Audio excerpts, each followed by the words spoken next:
You're listening to Corb Conversations on the Business of Brands with Sudeep Chawla and Sharavana Raghavan.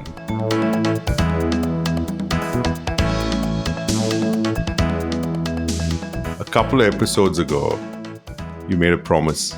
Can I hold you to that today? Yes, of course, Sharon, you can. What promise was this? We designed a proposition for a healthy chocolate. Mm-hmm. And I know we looked at the entire proposition building, the fab laddering, and we put all of it together in the form of a winning competitive edge framework. Mm-hmm. And I think you even called it the healthy treat very creatively.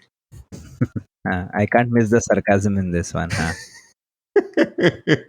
And you positioned it for NCCS A adult women. Yeah. And you said in one of the following episodes, you'll walk us through how this can be communicated as a marketing brief. Hmm. Can we do that today? Yes, let's do that. Surely. Superb. But I know when everybody calls it the marketing brief, you call it the marketing pitch.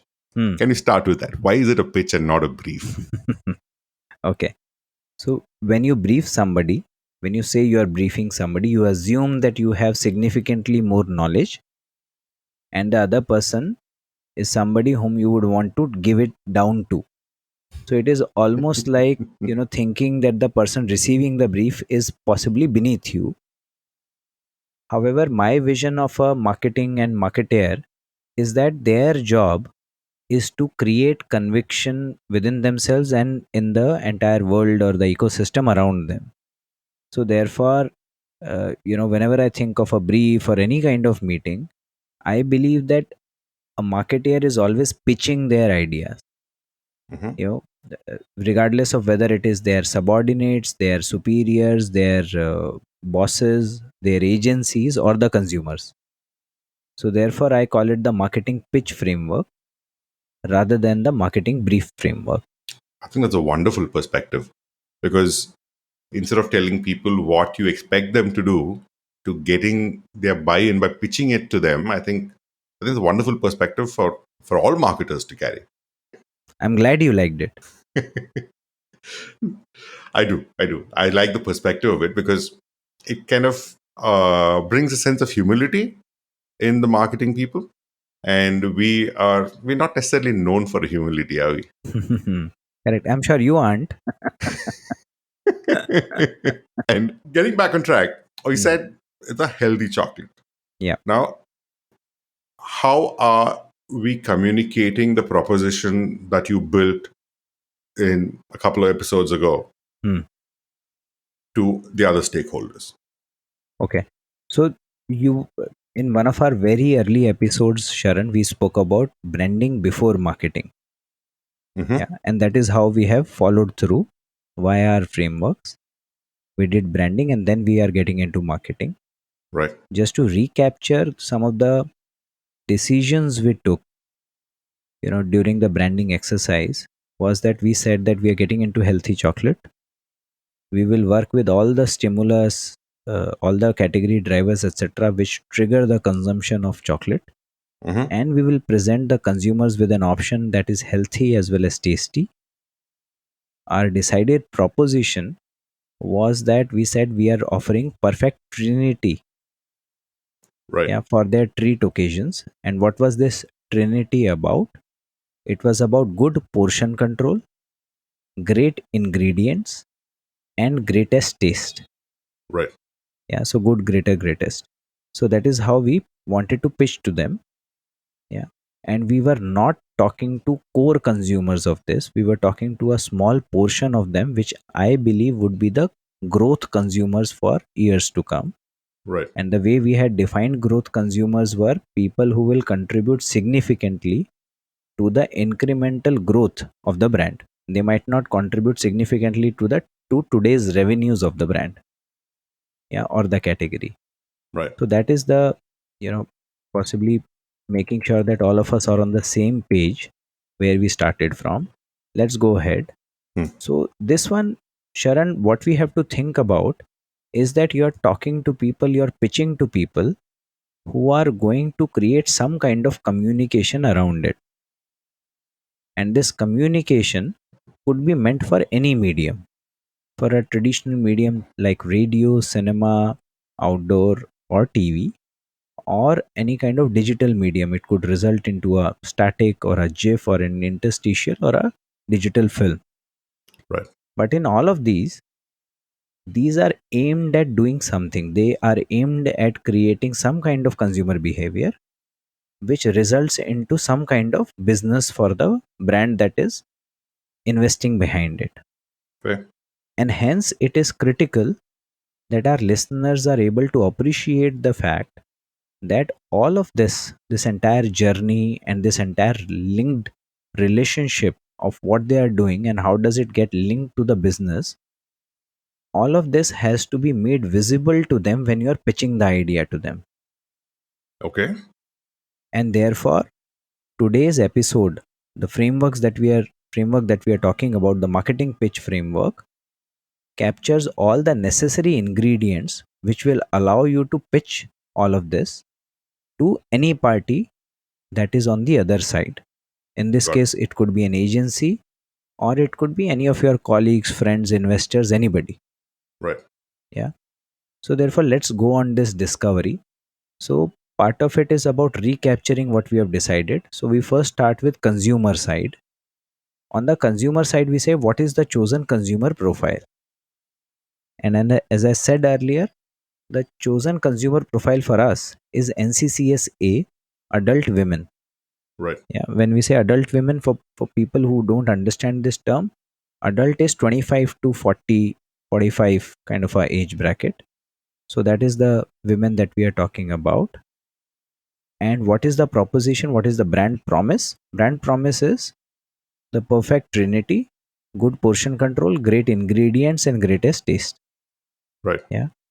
Now, the next section, Sharon, is something that we have to really understand very closely.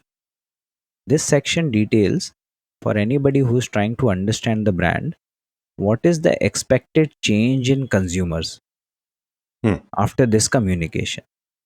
What do the consumer think, feel, do today versus what will they think, feel, do tomorrow after they are exposed to the communication.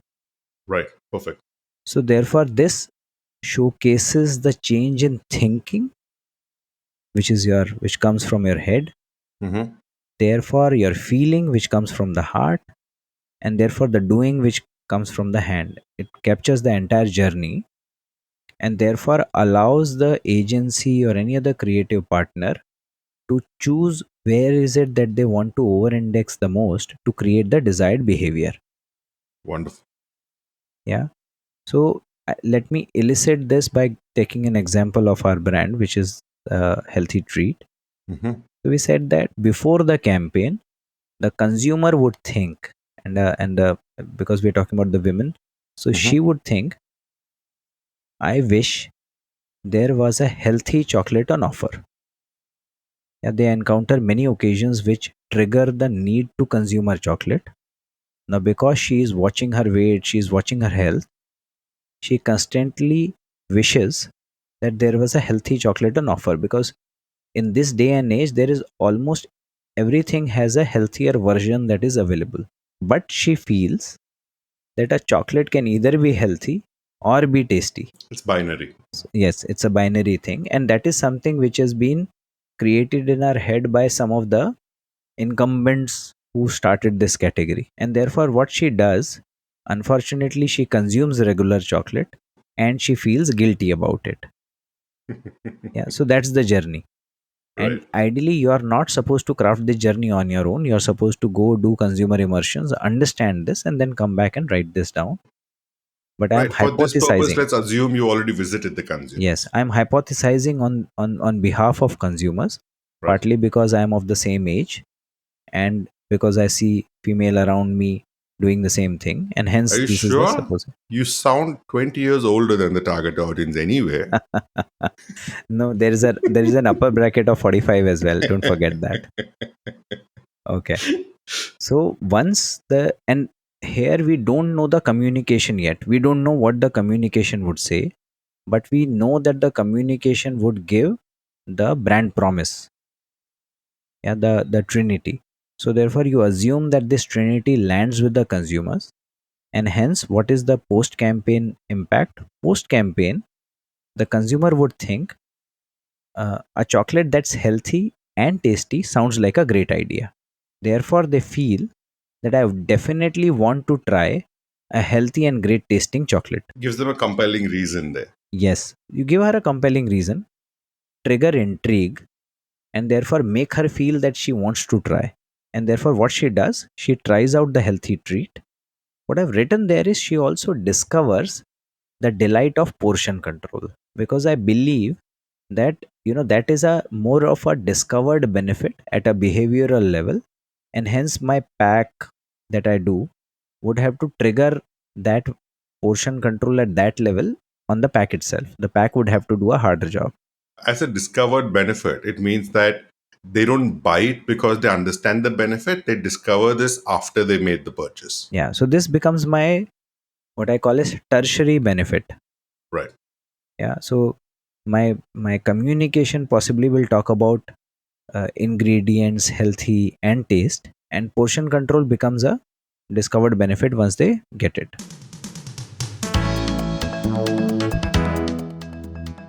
You're listening to COB, Conversations on the Business of Brands. Your hosts are Sudeep Chawla, marketing practitioner, business leader, and educator to advertising and marketing professionals, and Sharavana Raghavan of Vitril Innovations, consultants to consumer-facing brands and businesses. For more information, go to copcast.net. If you find this podcast helpful, please help us by telling your friends and rating us.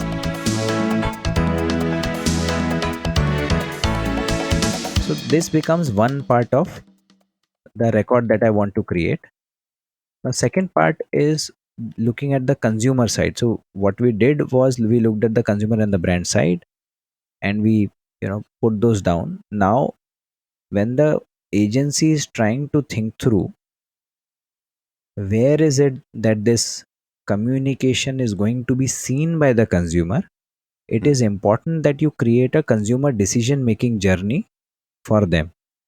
Okay. Yeah, again, your discovery of consumer decision making journey should come from your consumer immersions. Right. Yeah, but again, I've hypothesized, and for me stage 1 is that the consumer is exposed to any stimulus or occasion that triggers chocolate desire. Right. The reason I said occasion is, Sharon, last time we spoke about the fact that festivities or Right. sometimes gatherings or some sudden good news, etc., triggers those Yeah. desires a lot of the time. Cravings and Cravings, yeah, any kind of post meal craving, etc. Those are all occasion based triggers. And then there right. are some stimulus. Sometimes you look at an advertising, you look at somebody eating a chocolate, and you look and you feel like eating one. Yeah. Right.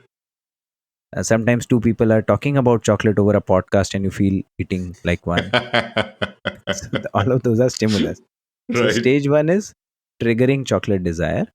Stage 2 is you would find that in a lot of them they first try to resist. Sometimes they succeed, a lot of the times they don't. And then stage 3 is that she will then either online or physical store, she would look for her tried and tested brand. Yeah. Hmm. Because this is where they might not experiment too much unless the brand makes a great pitch for experimentation. Right. Yeah.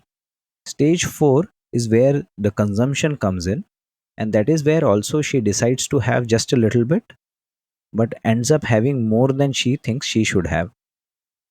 And then the stage 5 is obviously she feels satisfied, satiated, but she feels guilty because she had more and she knew that it is not healthy, etc. And then stage 6 is she decides to stay away from chocolates and only till the next occasion or the next craving strikes. Yeah, so that's the Right. cycle Got for it. a chocolate, fairly simple. Yes, it's and simple and fairly obvious too. I don't think Yes, many people will dispute this. correct. Now you need to also make sure that where exactly in this cycle you are pitching. Hmm. So in my head, I was pitching on stage one first, which is that I want to create a stimulus. Now, Right. occasions are something that she will come across every now and then. So first, my first opportunity is to create a stimulus where I tell her that there is a chocolate that exists, which Hmm. is tasty and healthy. Right. And therefore, then she feels like having it, and therefore, hopefully, she immediately orders or she goes out looking for my chocolate. Right. And then, if I am able to do that, then I completely make her skip stage two. Therefore, she does not try to resist. She actually goes out and looks for it. Because she understands the healthy aspect of the chocolate. Healthy and tasty aspect of it. The Got it. second opportunity that I have, Sharon, is at stage three, where she is going and looking for a tried and tested brand. And now, suppose she had a festivity at home, she resisted, but she thought that, okay, let me get some chocolate. She goes to the store. That becomes my second opportunity to get into her consideration set. So Right. that is where I have to trigger discoverability or Hmm. some kind of recommendation from the person who is present there, which is the shopkeeper or my promoter, Hmm. and then the power of my packaging and the power of my proposition such that she picks it up. Right. So therefore, for a creative, for an agency, it is important to know that I'm going for stage one and stage three, and hence those are the things that they need to focus on. Yeah, Got it. this also guides them, Sharon, on what kind of creatives would the brand need. Hmm. Yeah, for example, your stage one is more awareness driven creatives, awareness leading to trials, and stage three is more about creatives for point of buying. And point of buying could be a traditional store or it could be a quick commerce website or an Amazon or a Flipkart, etc. etc. Hmm. Yeah. Right. So you do that.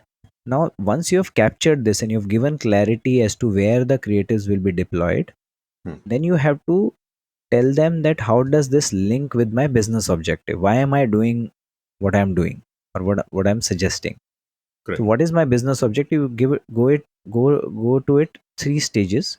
You say what is my business objective? So business objective, for example, I've written generate business worth rupees 10 crore. And I say that a business, really start becoming some scale when it starts on an ARR of 10 crore. Yeah. So I've said generate business worth 10 crore. What is my marketing objective, which will help me deliver this business objective? Hmm. Marketing objective is I have to generate awareness and trials. Yeah. Yeah. Because New brand. Yeah. yeah, new brand trials are very, very critical. And only when I do my trials and those trials live up to the promise that I'm making basis my marketing, people will possibly become repeat consumers. But I'm right now in the phase of creating awareness and trials. Possibly sometime later I will look at frequency, repeat Fair enough. buying, etc. etc. Yeah. Very sensible. And therefore, to achieve this marketing objective, what is my communication objective? Hmm. Yeah, and my communication objective, obviously there is my proposition that I want to communicate, and I wanted to say that we have to attack this belief that health and taste can't go hand in hand. Hmm.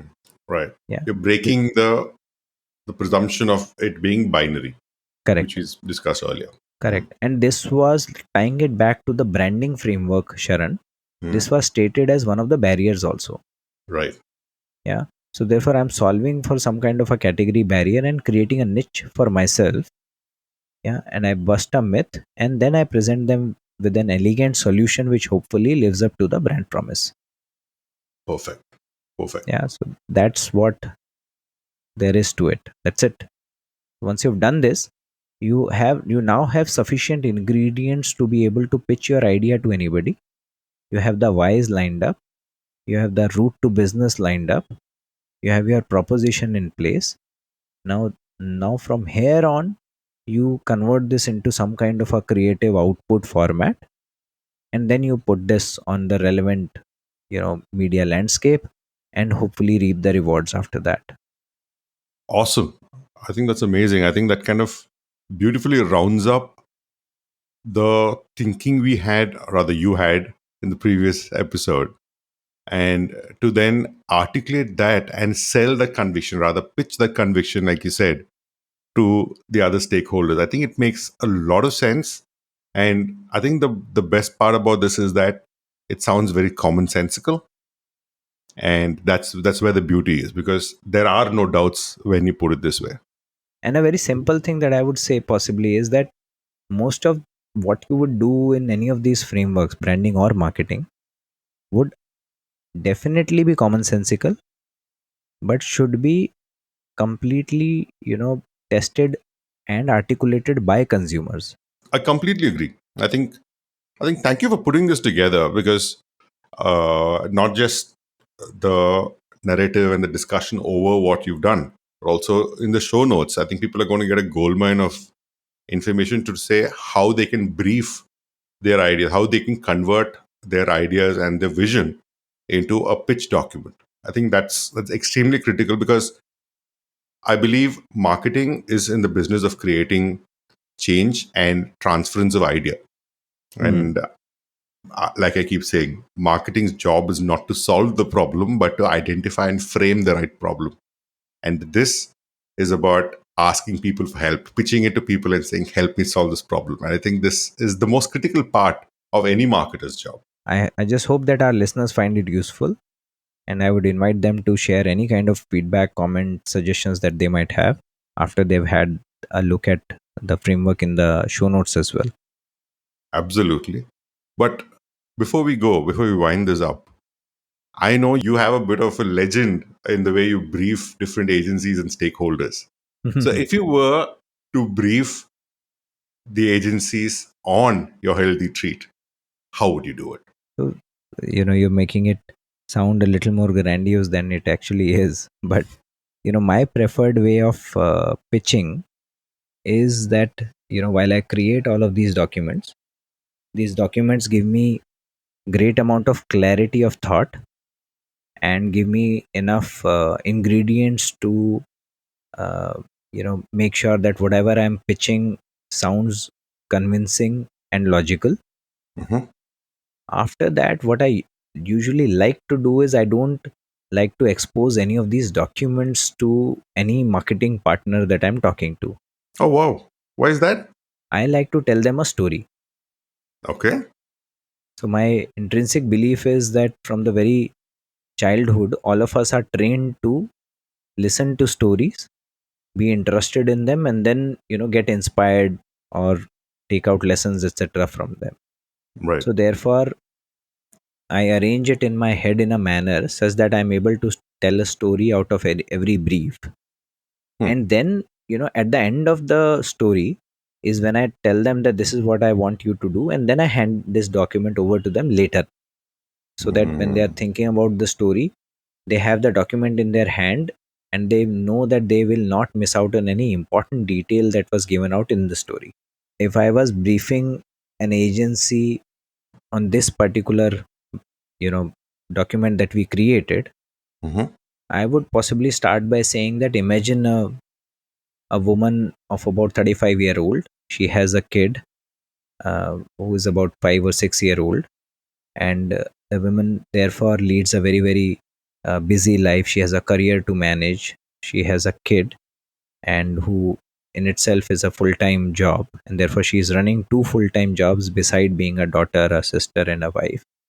If you imagine her life, you would realize that while the life is taking toll, she also wants to make sure that she does not lose her penchant for health and her fitness, etc., etc. So while she tries whatever she tries to keep herself in shape, she also starts to make healthy choices, healthy eating choices. And therefore, you would find that she would mix possibly, some amount of multigrain atta in every roti that she makes. She would make sure that, she takes either toned or double toned milk. She starts making healthy choices in everything that she chooses. One of the few places where she can't make a healthy choice is a chocolate. Mm. And that is where there is a tension. She wants to get it done, but there are no great options in the category. Because if she has to make a healthy choice, she would end up eating really, really bad tasting chocolate. And that is where we come in. So that is how I would like to, present this. I think that's very beautiful, the way you put it. I think telling it like a story, I think Yeah. it's got its own power. Yeah. I think it helps you empathize with the consumer, and therefore forces you to put yourself in consumer shoes and then evaluate what you're doing and what is the strength of it, etc. So that is what I find slightly more powerful, rather than saying, okay, this is my first dabba which talks about my proposition, this is my second dabba which talks about consumer decision making journey, etc., etc. Yeah.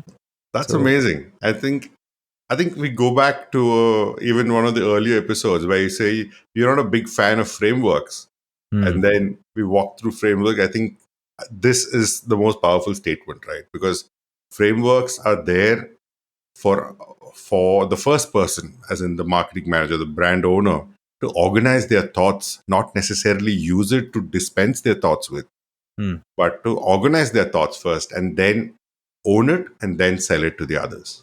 I think yeah, that's a brilliant way of putting it, and your story is a lot more powerful than any pitch you can make otherwise.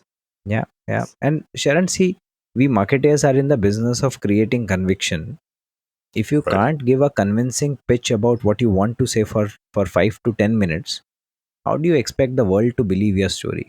Perfect, Sudeep. Thank you so much for that. I think that's been very informative and also even inspiring for people to figure out how they're going to articulate their pitches to their different stakeholders. Thanks a Thank lot you. for that. Thank you for listening to COB, Conversations on the Business of Brands with Sudeep Chawla and Sharavana Raghavan. Subscribe and learn more at cobcast.net. That's COBBCAST.net.